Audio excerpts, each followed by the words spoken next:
When God created the Garden of Eden and he placed first Adam in there and then Eve from Adam, what were the rules? Tend the garden. Well, what if it's hard? Tend the garden, walk with me, eat from any of the plants here except that one. That tree belongs to me. That's the tree of the knowledge of good and evil. Evil existed as a concept.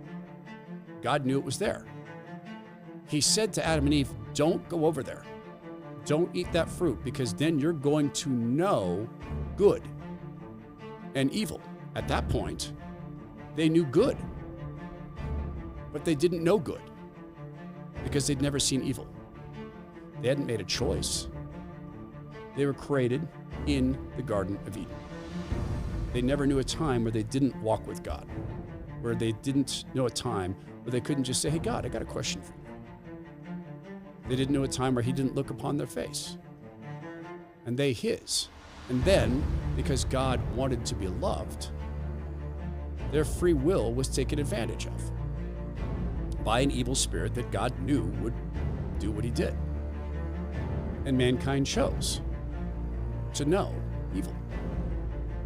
And they got to know it, just as God promised.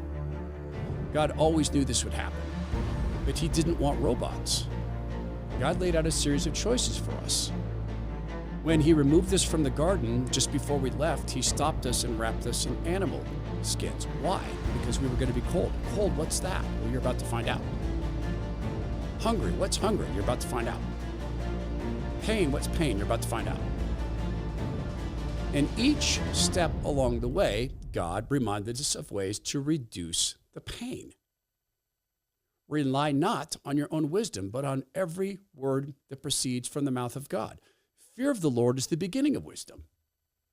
If Adam and Eve had truly feared the Lord, truly feared him, would they have made the decision they did?